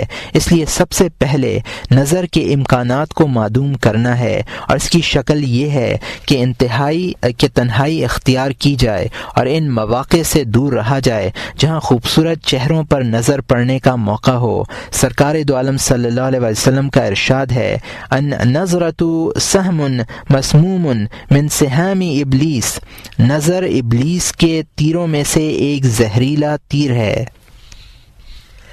اور یہاں مترجم نے حاشیے میں لکھا ہے کہ یہ حدیث کئی بار گزر چکی ہے، اور یہاں حاشیہ ختم ہوتا ہے۔ شیطان یہ تیر کچھ اس طرح پھینکتا ہے کہ نشانہ خطا نہیں ہوتا، اس کی کوئی ڈھال بھی نہیں کہ تیروں کی یورش اس پر روکی جا سکے، الا یہ کہ آنکھیں بند کر لی جائیں یا اس کے نشانے سے ہٹ کر کھڑا ہو جائے۔ شیطان یہ تیر خوبصورت چہروں کے چشم ابرو کے ذریعے برساتا ہے۔ اگر آدمی حسین چہروں کی ضد سے نکل جائے تو ان زہریلے تیروں سے محفوظ رہ سکے گا۔ تیسری صورت یہ ہے کہ شہوت کی تسکین کے لیے مباح طریقے اختیار کیے جائیں۔ زنا سے بچنے کا آسان طریقہ یہ ہے کہ نکاح کر لیا جائے اور اس طرح نفس کو تسلی دی جائے، اس لیے کہ جس چیز کی نفس کو خواہش ہے وہ مباح میں موجود ہے، پھر ممنوع وسائل اختیار کرنے کی کیا ضرورت ہے؟ اکثر لوگوں کے حق میں یہی مفید ترین طریقہ علاج ہے، اس لیے کہ عمدہ غذاؤں کے خاتمے اور باقی غذاؤں میں کمی سے صحت متاثر ہوگی اور باقی اعمال میں بھی سستی کو راہ ملے گی۔ اس کے باوجود بعض مردوں سے شہوت کلی طور پر ختم نہیں ہو پاتی۔ اسی لیے سرکار دو عالم صلی اللہ علیہ وسلم نے ارشاد فرمایا علیکم بالباءۃ فمن لم یستطع فعلیہ بالصوم فإن الصوم لہ وجاد، اپنے اوپر نکاح کو لازم پکڑو، جس کو نکاح کی استطاعت نہ ہو اس پر روزے رکھنا ضروری ہے، روزے رکھنا اس کے حق میں خصی ہو جانا ہے۔ اور یہاں مترجم نے حاشیے میں لکھا ہے کہ یہ حدیث کتاب النکاح میں گزری ہے، اور یہاں حاشیہ ختم ہوتا ہے۔ یہ 3 اسباب علاج ہیں۔ پہلے علاج یعنی غذا کا سلسلہ منقطع کرنے کی مثال ایسی ہے جیسے سرکش جانور یا کٹ کھنے کتے کی غذا موقوف کر دی جائے تاکہ وہ کمزور ہو جائیں اور ان کی طاقت زائل ہو جائے۔ دوسرے علاج کی مثال ایسی ہے جیسے کتے کے سامنے سے گوشت اور جانور کے سامنے سے گھاس وغیرہ ہٹا لی جائے تاکہ گوشت دیکھ کر کتے اور گھاس دیکھ کر جانور کے باطن میں تحریک نہ ہو۔ اور تیسرے کی مثال ایسی ہے جیسے کتے کو کوئی ایسی چیز دے کر تسلی دینے کی کوشش کی جائے جس کی طرف اس کی طبیعت کا میلان ہو تاکہ اتنی قوت اس میں باقی رہ جائے جس کے ذریعے وہ تادیب پر صبر کر سکے۔ باعث دین کی تقویت، یہ گفتگو باعث شہوت کو کمزور کرنے کے باب میں تھی۔ اب ہم باعث دین کی تقویت کو موضوع گفتگو بناتے ہیں۔ باعث دین دو طریقوں سے مضبوط ہو سکتا ہے۔ ایک تو یہ کہ نفس کو مجاہدے کے فوائد اور دین و دنیا میں اس کے ثمرات کی ترغیب دی جائے، اور ترغیب دینے کی صورت یہ ہے کہ صبر کی فضیلت میں جو روایات وارد ہیں اور دین و دنیا میں اس کے انجام کی خوبی کے متعلق جو کچھ ہم نے لکھا ہے اس میں زیادہ سے زیادہ غور و فکر کرے۔ روایت میں ہے کہ مصیبت کا ثواب فوت شدہ چیز سے زیادہ ہے۔ یہی وجہ ہے کہ ایسی مصیبتوں پر ارباب بصیرت غبطہ کرتے ہیں، اس لیے کہ مصیبت زدہ کے پاس سے ایسی چیز گئی ہے جو آج نہیں تو کل ضرور جاتی ہے، وہ ہمیشہ رہنے والی نہیں تھی، لیکن اس کے عوض اسے وہ چیز حاصل ہوئی جو موت کے بعد بھی ابد الآباد تک اس کے ساتھ رہے گی۔ اس کی مثال ایسی ہے جیسے کوئی خراب چیز دے کر بیع سلم کرے اور عوض میں بہترین چیز لینے کی شرط لگائے۔ ظاہر ہے اسے اس خراب شے پر افسوس نہ کرنا چاہیے۔ اس کا تعلق معرفت سے ہے اور معرفت ایمان کی قبیل سے ہے۔ کبھی یہ معرفت ضعیف ہوتی ہے اور کبھی قوی۔ اگر قوی ہو تو باعث دین بھی قوی ہوتا ہے اور اس میں زبردست ہیجان پیدا ہو جاتا ہے، اور اگر کمزور ہو تو باعث دین بھی کمزور ہوتا ہے۔ اس معرفت یعنی قوت ایمان کا نام یقین بھی ہے، اور یہ یقین عظیمیت صبر کا محرک ہے، لیکن لوگوں میں بہت کم ایسے ہیں جنہیں یقین اور صبر کی عظیمتیں عطا کی گئی ہیں۔ دوسرا طریقہ یہ ہے کہ باعث دین کو باعث ہوا پر بتدریج غالب لانے کی کوشش کرے اور آہستہ آہستہ اس مقابلے کا عادی بنائے، یہاں تک کہ جب فتح کی لذت سے ہمکنار ہو تو دفتن جری ہو کر اس پر غلبہ حاصل کرے۔ اس طرح غلبہ پانا کوئی مشکل کام نہیں ہے۔ محنت طلب کاموں کی عادت اور مشق سے وہ اعضاء مضبوط ہو جاتے ہیں جن سے وہ اعمال صادر ہوں۔ یہی وجہ ہے کہ بوجھ اٹھانے والوں، کاشتکاروں اور سپاہیوں میں قوت زیادہ ہوتی ہے، نیز جسمانی محنت کے کام کرنے والوں کی طاقت درزیوں، عطر فروشوں، فقیہوں اور صوفیوں سے زیادہ ہوتی ہے۔ ان کے قوا مشق اور عادت نہ ہونے سے کمزور رہتے ہیں۔ ان دونوں طریق ہائے علاج میں پہلے طریقے کی مثال ایسی ہے جیسے پہلوان کو کشتی لڑنے پر یہ کہہ کر آمادہ کیا جائے کہ کامیابی کی صورت میں تمہیں خلعت فاخرہ سے نوازا جائے گا اور تمہارا نہایت اعزاز و اکرام کیا جائے گا، جیسے فرعون نے جادوگروں سے کہا تھا کہ اگر تم نے موسیٰ کو شکست دے دی تو میں تمہیں اپنا مقرب بنا لوں گا۔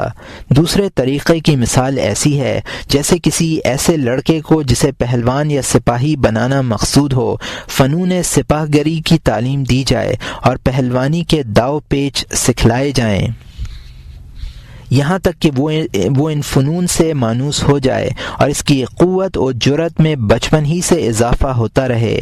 خلاصہ یہ ہے کہ جو شخص بالکل ہی صبر کی طاقت نہ رکھے اور ذرا بھی مجاہدہ نہ کرے، اس میں باعث دین کمزور پڑ جاتا ہے، یہاں تک کہ وہ ضعیف شہوت پر غلبہ نہیں پا سکتا، اور جو شخص اپنے نفس کو شہوت کی مخالفت کا عادی بنا لیتا ہے وہ جب چاہتا ہے شہوت پر غالب آ جاتا ہے۔ یہ ہے ہے صبر کی مختلف قسموں میں علاج کا طریقہ کار۔ ان تمام قسموں کا احاطہ بہت مشکل ہے۔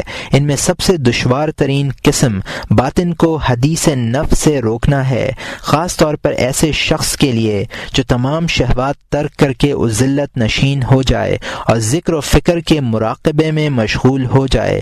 ایسے شخص کو وساوس ادھر سے ادھر کھینچتے پھرتے ہیں۔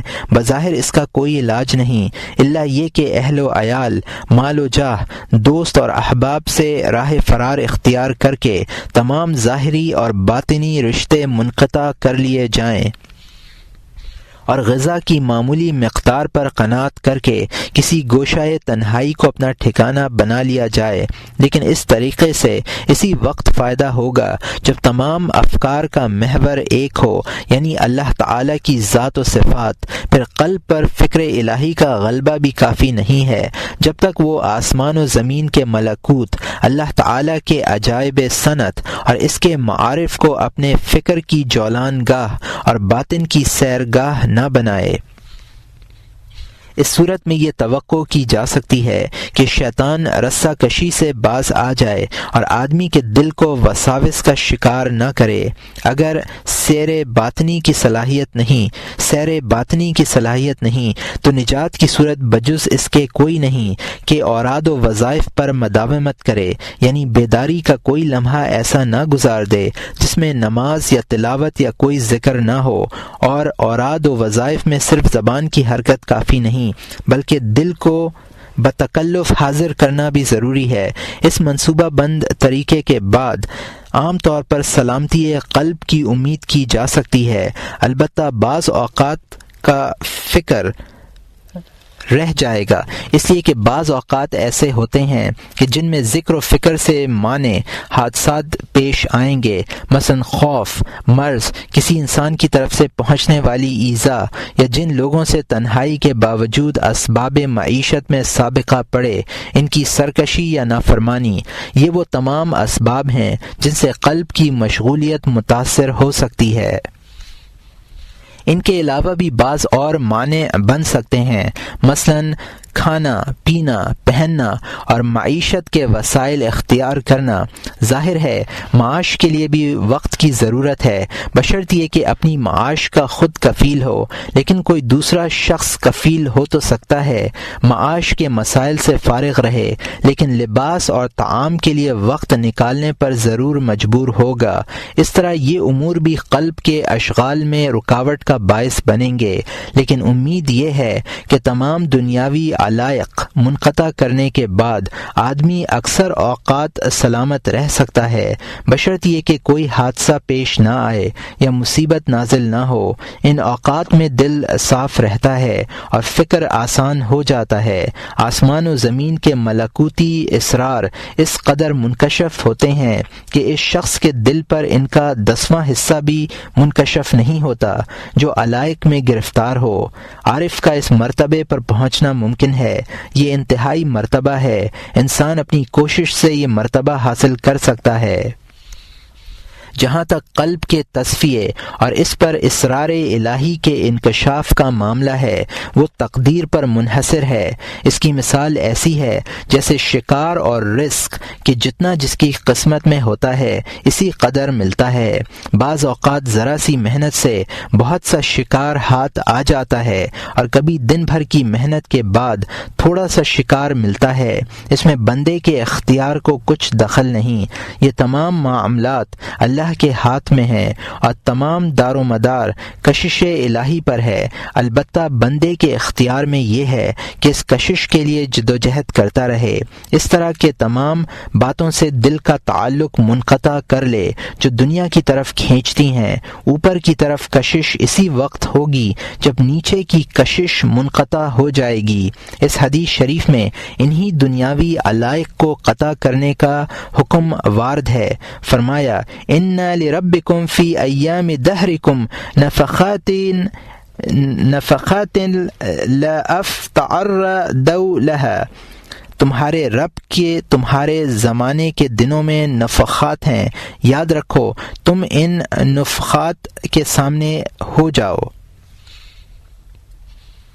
تم ان نفحات کے سامنے ہو جاؤ۔ اور یہاں مترجم نے حاشیے میں لکھا ہے کہ یہ روایت احیاء العلوم جلد اول کتاب الصلاۃ میں گزری ہے، اور یہاں حاشیہ ختم ہوتا ہے۔ اس کی وجہ یہ ہے کہ ان نفحات الہیہ اور جذبات خالقیہ کے آسمانی اسباب ہیں۔ چنانچہ ارشاد ربانی ہے وَفِي السَّمَاءِ رِزْقُكُمْ وَمَا تُوعَدُونَ، پارہ نمبر 26 رکوع نمبر 18 آیت نمبر 22، اور تمہارا رزق اور جو تم سے وعدہ کیا جاتا ہے ان سب کا معین وقت آسمان میں ہے۔ معرفت سے زیادہ اعلیٰ اور افضل کون سا رزق ہو سکتا ہے؟ جہاں تک آسمانی اسباب کا معاملہ ہے یہ ہماری نگاہوں سے پوشیدہ ہیں، ہمیں نہیں معلوم کہ اللہ تعالیٰ کس وقت ہمارے لیے رزق کے اسباب آسان کرے گا، اس لیے ہمارے لیے اس کے علاوہ کوئی چارہ نہیں کہ جگہ خالی رکھ کر نزول رحمت کا انتظار کریں اس وقت معین کے منتظر رہیں جس میں رحمت الہی کا نزول ہونا ہے۔ اس کی مثال کسان کی سی ہے۔ کسان زمین ہموار کرتا ہے، اس میں بیج ڈالتا ہے، اسے کھاد دیتا ہے، حالانکہ وہ جانتا ہے کہ اس کی تمام محنت رائے گاں جائے گی اگر بارش نہ ہوئی۔ وہ یہ بھی نہیں جانتا کہ بارش کب ہوگی، لیکن اسے اللہ کی رحمت پر اعتماد ہوتا ہے۔ وہ یہ دیکھتا ہے کہ کوئی برس بھی باران رحمت سے خالی نہیں گیا، اس توقع پر وہ سخت سے سخت محنت کرتا ہے۔ اسی طرح کوئی سال، کوئی مہینہ، بلکہ کوئی دن بھی ایسا نہیں گزرتا جو جذبہ الہی اور نفحہ رحمانی سے خالی ہو۔ اس لیے بندے کو چاہیے کہ وہ اپنے قلب کی زمین کو شہوات کی خردرو گھاس سے صاف کرے، اس میں ارادت و اخلاص کے بیج ڈالے اور باران رحمت کا انتظار کرے۔ خاص طور پر جو بہترین اوقات ہوں ان میں ضرور انتظار کرے اور یہ توقع کرے کہ میرے دل کی زمین پر نفحات الہیہ کی ہوائیں چلیں گی اور جذبات الہیہ کی بارشیں ہوں گی۔ جس طرح کسان آسمان کو ابر آلود دیکھ کر بارش کی توقع کیا کرتا ہے یا موسم برسات میں اسے بارش کی امید رہتی ہے۔ بہترین اوقات سے ہماری مراد جمعہ یا عرفہ یا رمضان وغیرہ کے مبارک ایام ہیں۔ ان ایام میں قبولیت کی ساعتیں پوشیدہ ہیں اور ان میں ہمتیں مجتمع ہوتی ہیں اور قلوب ایک دوسرے کی مساعدت کرتے ہیں۔ ہمتیں اور انفاس بھی رحمت الہ کے نزول کے اسباب ہیں۔ ان کے طفیل قحط سالی کے زمانے میں بارش نازل ہوتی ہے، جب ان کے حوالے سے پہاڑوں اور سمندروں کے اطراف و جوانب سے گھٹائیں اٹھنے اور برسنے کی دعائیں ہو سکتی ہیں، تو ملکوت کے خزانوں سے مکاشفات اور معارف کی بارش کی دعا کیوں نہیں کی جا سکتی، بلکہ یہ دعا جلد قبول ہو سکتی ہے۔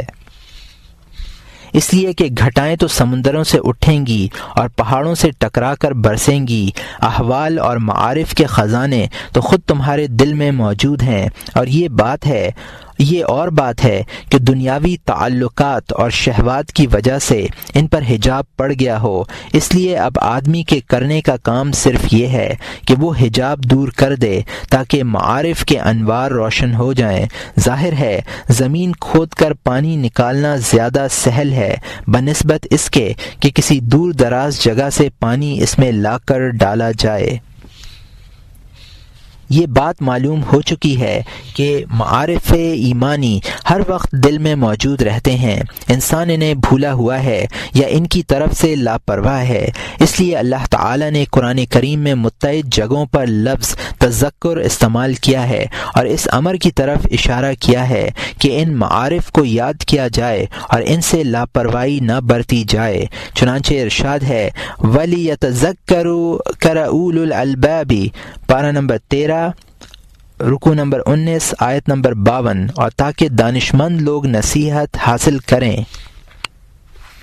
وَلَقَدْ يَسَّرْنَا الْقُرْآنَ لِلذِّكْرِ فَهَلْ مِن مُدَّكِرٍ، پارہ نمبر 27 رکوع نمبر 8 آیت نمبر 17۔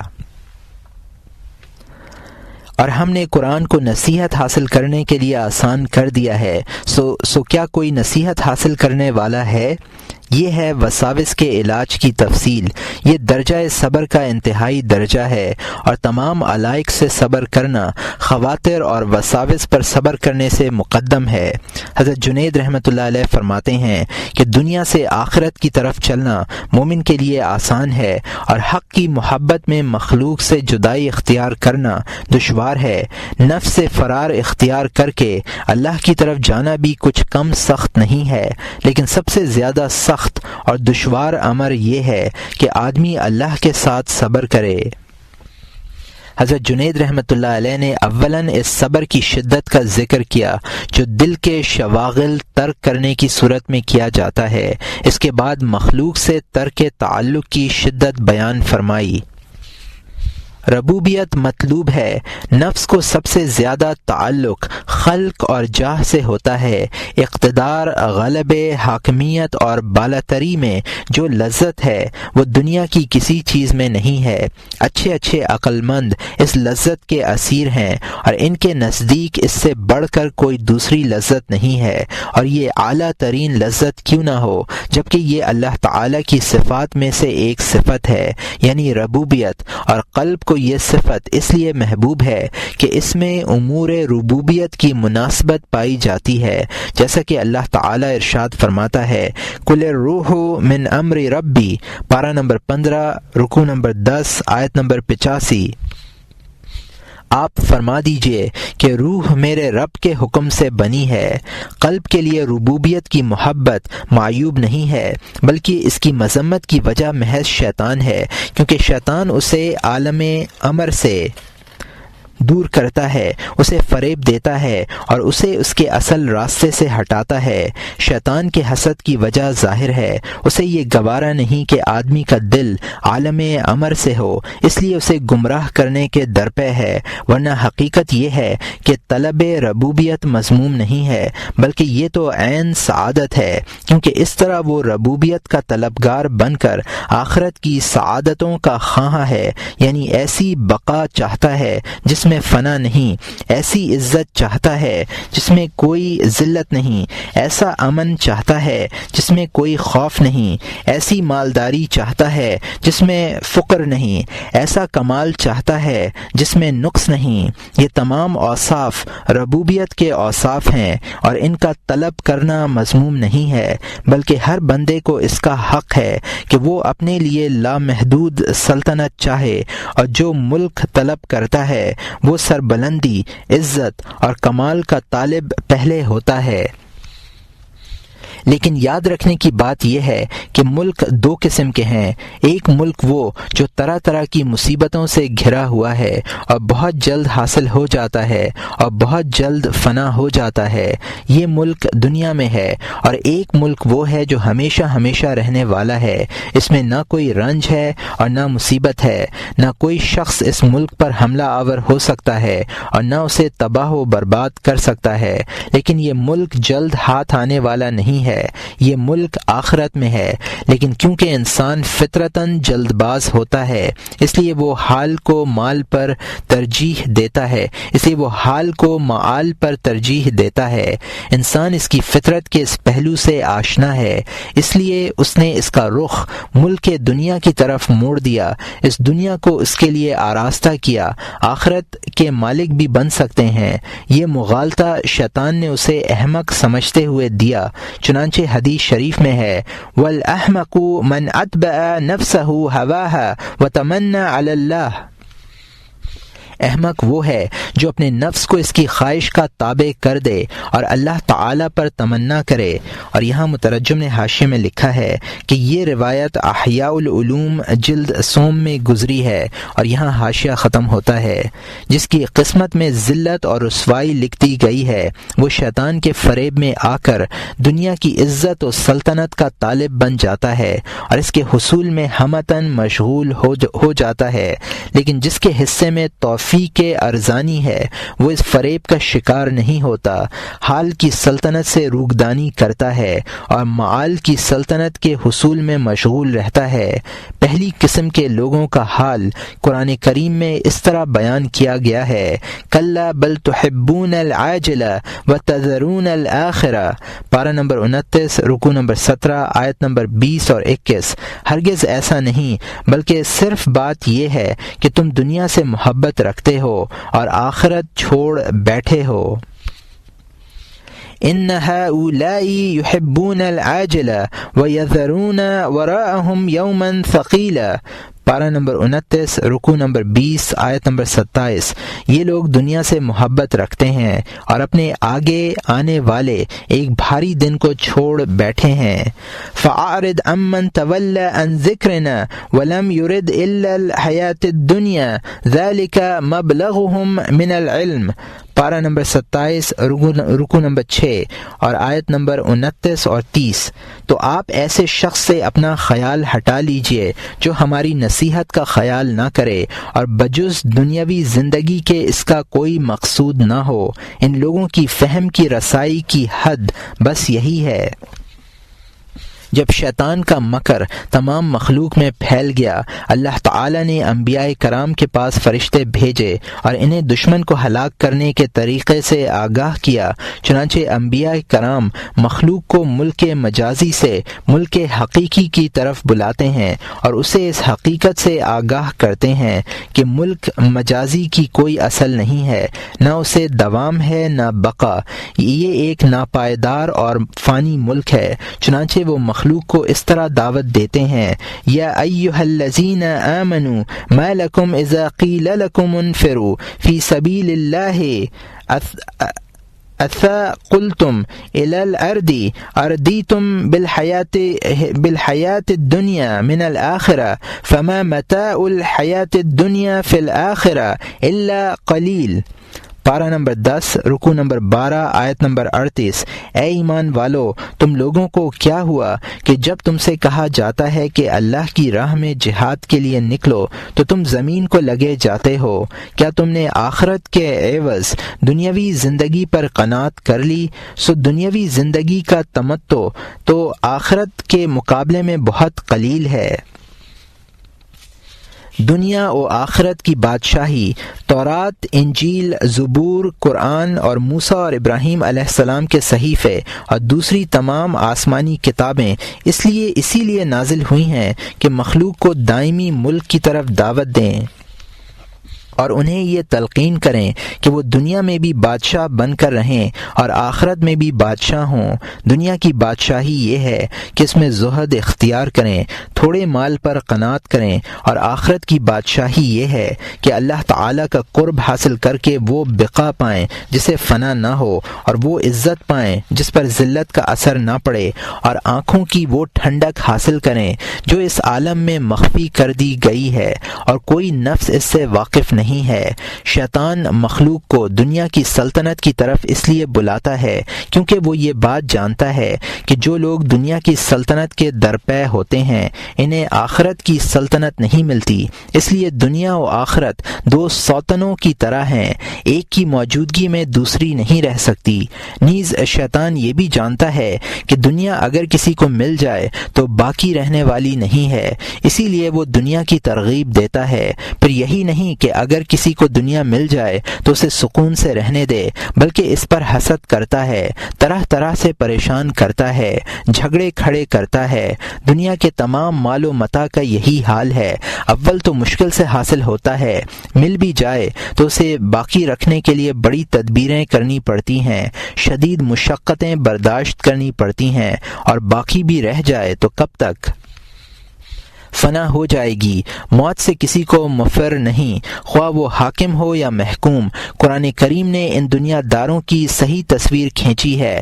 حتی اذا اخذت الارض زخرفها وزینت وظن اہلها انہم قادرون علیہا آتاها امرنا لیلا او نہارا فجعلناها حصیدا کأن لم تغن بالامس، پارہ نمبر 11 رکوع نمبر 8 آیت نمبر 24۔ یہاں تک کہ جب وہ زمین اپنی رونق کا پورا حصہ لے چکی اور اس کی خوب زیبائش ہو گئی اور اس کے مالکوں نے سمجھ لیا کہ اب ہم اس پر بالکل قابض ہو چکے، تو دن میں یا رات میں اس پر ہماری طرف سے کوئی حادثہ آ پڑا، سو ہم نے اس کو ایسا کر دیا گویا کل وہ موجود ہی نہ تھی۔ ایک مثال ان لوگوں کی یہ بیان کی گئی ہے، وَاضْرِبْ لَهُمْ مَثَلَ الْحَيَاةِ الدُّنْيَا كَمَاءٍ أَنزَلْنَاهُ مِنَ السَّمَاءِ فَاخْتَلَطَ نَبَاتُ الْأَرْضِ فَأَصْبَحَ هَشِيمًا تَذْرُوهُ الرِّيَاحُ۔ پارہ نمبر 15 رکوع نمبر 17 آیت نمبر 45۔ اور آپ ان لوگوں سے دنیاوی زندگی کی حالت بیان فرمائیے کہ وہ ایسی ہے جیسے آسمان سے ہم نے پانی برسایا ہو، پھر اس کے ذریعے سے زمین کی نباتات خوب گنجان ہو گئی ہو، پھر وہ ریزہ ریزہ ہو جائے، اس کو ہوا اڑائے لیے پھرتی ہو۔